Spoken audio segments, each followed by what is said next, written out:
Hi friends, welcome to village వంటకాలు. Friends, వాళ్ళ నేను ఒక మంచి రెసిపీతో మీ ముందుకు వచ్చాను. ఇవాళ రెసిపీ వచ్చేసి మెంతం చపాతి. మెంతి కూర అలాగే గోధుమ పిండితో చపాతీని ఇలా రెడీ చేసుకోండి. చాలా బాగుంటుంది, చాలా టేస్టీగా ఉంటుంది. మెంతి కూరని కర్రీలాగా చేస్తే కొంతమంది ఇష్టపడరు కదా, అలా ఇష్టపడని వారి కోసం ఈ మెంతి కూర చపాతీని ఇలా రెడీ చేసి వాళ్ళకి సర్వ్ చేయండి. తెలియకుండానే తినేస్తారు. చాలా హెల్దీ అండ్ టేస్టీగా ఉంటుంది. మెంతం చపాతీని టమాటా కర్రీతో సర్వ్ చేసుకుంటే సూపర్ టేస్టీగా పుల్ల పుల్లగా చాలా బాగుంటుంది. ఇలా రెడీ చేసి పెట్టారనుకోండి, పిల్లలు కూడా చాలా ఇష్టంతో తినేస్తారు. సింపుల్ అండ్ టేస్టీ ఈ మెంతం చపాతీ విత్ టమాటా కర్రీని ఎలా రెడీ చేసుకోవాలి, దాని ప్రాసెస్ ఏంటో చూద్దాము. ఈ మెంతం చపాతీ రెడీ చేసుకోవడానికి నేను ఇక్కడ 4 మీడియం సైజ్ కట్టల మెంతి కూరని తీసుకున్నాను. మెంతి కాడల్ని ఫస్ట్ కట్ చేసుకొని 2-3 సార్లు దాన్ని బాగా కడిగి వాటి ఆకుల్ని ఇలా రిల్లి పెట్టుకోవాలన్నమాట. దాన్ని ఒక బౌల్లోకి తీసుకోవాలి. ఆ తర్వాత ఈ చపాతీలో వేసుకోవడానికి కొంచెం కొత్తిమీర అలాగే 2 పచ్చిమిర్చిని ఇలా రౌండ్గా కట్ చేసుకోవాలి. అలాగే 2 వెల్లుల్లి రెబ్బలు, కొంచెం అల్లం ముక్క, అలాగే మీడియం సైజు ఉల్లిపాయని ఇలా సన్నగా కట్ చేసి పెట్టుకోవాలి. ఒక మిక్సీ జార్ని తీసుకొని మనం ముందుగా ప్లేట్లోకి తీసుకున్న ఉల్లిపాయ, అల్లం ముక్క, అలాగే వెల్లుల్లి, పచ్చిమిర్చి, కొత్తిమీరని వేసుకోవాలి. దానిపై మూతను పెట్టుకొని మెత్తని పేస్ట్ లాగా రెడీ చేసుకోవాలి. ఆ తర్వాత ఒక వెడల్పాటి బౌల్ని తీసుకొని అందులో 2 కప్పుల గోధుమ పిండిని వేసుకోవాలి. 1 టీ స్పూన్ శనగపిండి వేసుకోవాలి. ఆ తర్వాత రుచికి సరిపడినంత ఉప్పు వేసుకోవాలి. నేను ఇక్కడ 1/2 టీ స్పూన్ వేసుకున్నాను. అలాగే 1/4 టీ స్పూన్ పసుపు వేసుకోవాలి. పసుపు వేసుకోవడం ద్వారా మనకి చపాతీలు కొంచెం కలర్ఫుల్గా చాలా బాగా వస్తాయి. తర్వాత 1/4 టీ స్పూన్ ఎండుకారం, 1/4 టీ స్పూన్ జీలకర్ర, 1 టీ స్పూన్ ధనియాల పౌడర్, అలాగే 1/4 టీ స్పూన్ గరం మసాలా వేసుకోవాలి. ఆ తర్వాత మనం ముందుగా మిక్సీ పట్టుకున్న ఉల్లిపాయ పేస్ట్ని కూడా వేసుకోవాలి. మనం ముందుగా కడిగి పెట్టిన మెంతి కూరని వేసుకోవాలి.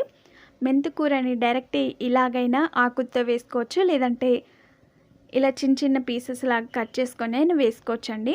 ఇలా పీసెస్ లాగా కట్ చేసి వేస్తే గుర్తుపట్టే అవకాశమే ఉండదు. ఇలాగా కట్ చేసి వేసుకున్న తర్వాత మనం మెంతి కూర పిండితో కలిసేలాగా ఇలా స్మాష్ చేసుకుంటూ ఒకసారి బాగా కలుపుకోవాలి. ఇలా గట్టిగా ప్రెస్ చేసుకుంటూ కలుపుకొని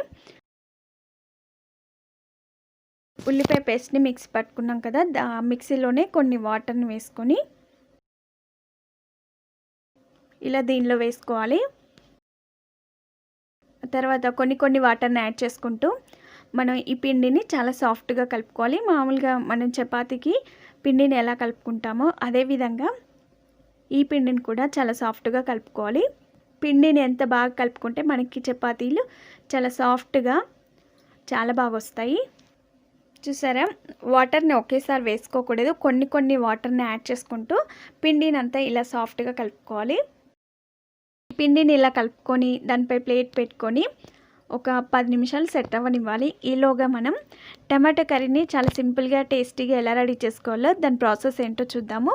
స్టవ్ పై ఒక లోతున్న ప్యాన్ పెట్టుకొని అందులో 3 టీ స్పూన్ ఆయిల్ వేసుకోవాలి. ఆయిల్ వేడైన తర్వాత 1/2 టీ స్పూన్ జీలకర్ర, 1/4 టీ స్పూన్ ఆవాలు వేసుకోవాలి. అవి చిటపటలాడేటప్పుడు అందులో ఒక రెమ్మ కరివేపాకు వేసుకోవాలి. కరివేపాకు వేసుకోవడం ద్వారా దాని ఫ్లేవర్తో ఈ కర్రీ చాలా సూపర్ టేస్టీగా ఉంటుంది. కరివేపాకు కొంచెం క్రిస్పీగా అయ్యేంత వరకు ఫ్రై చేసుకున్న తర్వాత 1/4 టీ స్పూన్ పసుపు వేసుకోవాలి. తర్వాత ముందుగా కట్ చేసి పెట్టుకునే టమాటాలను వేసుకోవాలి. నేను ఇక్కడ మీడియం సైజు 3 టమాటాలను వేసుకున్నాను. కొంచెం సాల్ట్ వేసుకొని ఈ టమాటాలను బాగా ఫ్రై చేసుకోవాలి. సాల్ట్ వేసుకోవడం ద్వారా టమాటాలు అనేవి తొందరగా మగ్గిపోతాయి, తొందరగా సాఫ్ట్ అయిపోతాయి. మధ్యలో కలుపుకుంటూ ఈ టమాటాలను ఉడికించుకోవాలి. అవి కొంచెం ఉడికిన తర్వాత అందులో 1/4 టీ స్పూన్ జీరా పౌడర్, అలాగే 1 టీ స్పూన్ కారం వేసుకోవాలి. అలాగే 1/2 టీ స్పూన్ ధనియా పౌడర్ వేసుకోవాలి. సింపుల్ ఇంగ్రీడియంట్స్ తోటి ఈ టమాటో కర్రీని రెడీ చేసుకోవచ్చు, చాలా బాగుంటుంది. తర్వాత రుచికి సరిపడినంత ఉప్పు వేసుకోవాలి. నేను ఇక్కడ 1/2 టీ స్పూన్ వేసుకున్నాను. ఉప్పును వేసుకొని ఒకసారి బాగా కలుపుకొని దానిపై మూత నుంచి ఉడికించుకోవాలి. ఒక 2 నిమిషాల తర్వాత చూడండి, మనకి ఇలా ఆయిల్ అనేది పైకి తేలేంత వరకు దీన్ని ఫ్రై చేసుకోవాలి. ఆయిల్ పైకి తేలిన తర్వాత దానిలో కొన్ని వాటర్ వేసుకోవాలి. ఇది కొంచెం గ్రేవీగా ఉంటేనే మనకి చపాతీలోకి చాలా బాగుంటుంది.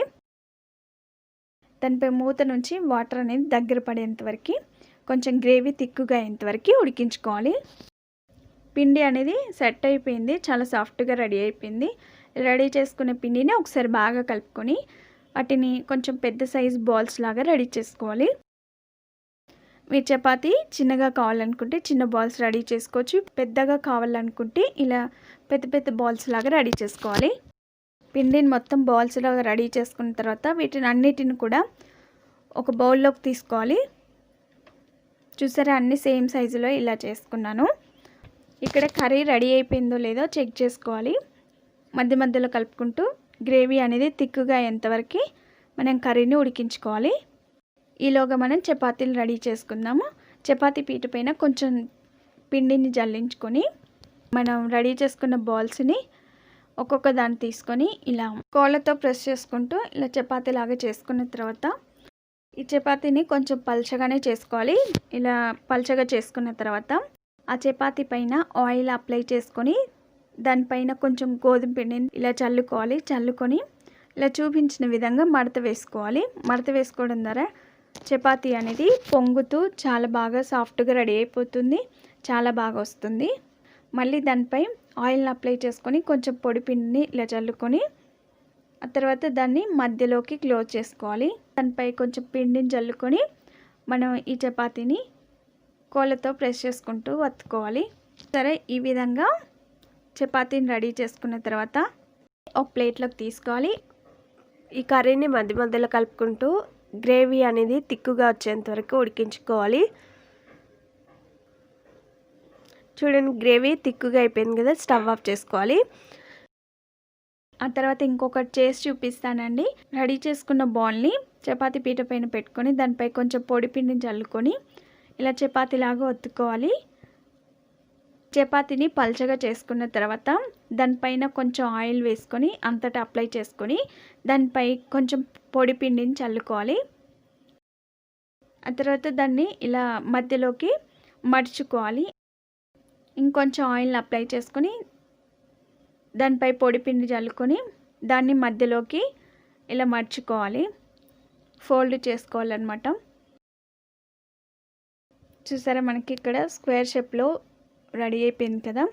మీ ఇష్టం అండి, ట్రయాంగిల్ షేప్లో అయినా చేసుకోవచ్చు, లేదంటే ఇలా స్క్వేర్ షేప్లో అయినా చేసుకోవచ్చు, లేదంటే రౌండ్గా కావాలనుకుంటే రౌండ్గా సింపుల్గా చేసుకోవచ్చు. నేను ఇక్కడ రెండు విధాలుగా ఈ చపాతీని ఎలా రెడీ చేసుకోవాలో చూపిస్తున్నాను. ఇలా మడత వేసి చేసుకోవడం ద్వారా చపాతీలు అనేది పొంగుతూ చాలా బాగా వస్తాయి, చాలా సాఫ్ట్గా ఉంటాయి. స్టవ్ పై ఒక తవా పెట్టుకొని అది వేడైన తర్వాత రెడీ చేసుకున్న చపాతీని ఆ తవాపై పెట్టుకొని వీటిని కాల్చుకోవాలి. అది ఇలా పొంగడం స్టార్ట్ అవుతుంది కదా, చూసారా ఎంత చక్కగా పొంగుతుందో. ఇలా బ్రష్తో అంటించుకొని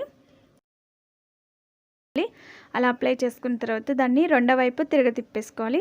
రెండో వైపు తిప్పిన తర్వాత దానిపైన కూడా ఆయిల్ వేసుకొని రెండు వైపులో కూడా మంచి కలర్ వచ్చేంత వరకు ఫ్రై చేసుకోవాలి.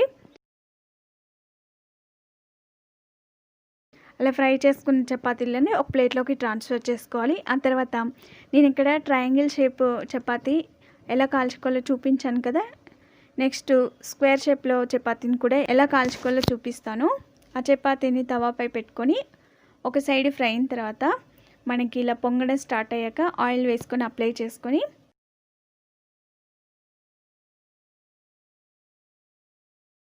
దాన్ని రెండో వైపు తిప్పుకోవాలి. రెండో వైపు తిప్పుకున్న తర్వాత ఆయిల్ వేసుకొని రెండు వైపులో కూడా మంచి కలర్ వచ్చేంతవరకు ఫ్రై చేసుకోవాలి. వేసుకున్న వెంటనే తిప్పేయకూడదు.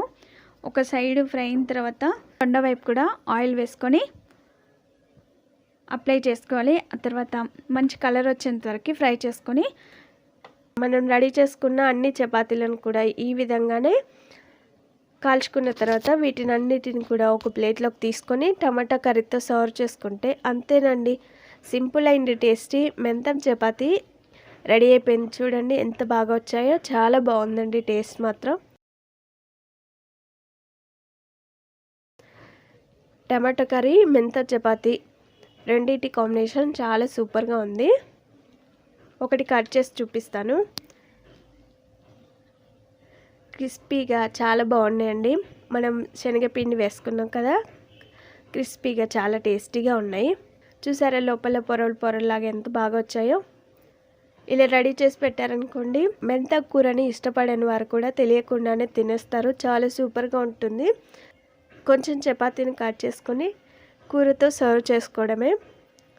చాలా టేస్టీగా ఉందండి, చాలా అద్భుతంగా ఉంది. మరి మీరు తప్పక ట్రై చేస్తారు కదా. మరిన్ని వెరైటీ రెసిపీస్ కోసం మా ఛానల్ని సబ్స్క్రైబ్ చేసుకోండి. మీకు ఈ వీడియో నచ్చినట్లయితే లైక్ చేయండి, షేర్ చేయండి. మీరు తప్పక ట్రై చేసి మీకు ఎలా వచ్చిందో మీ ఫీడ్బ్యాక్ని కామెంట్ చేయండి. Thank you for the watching. Bye bye.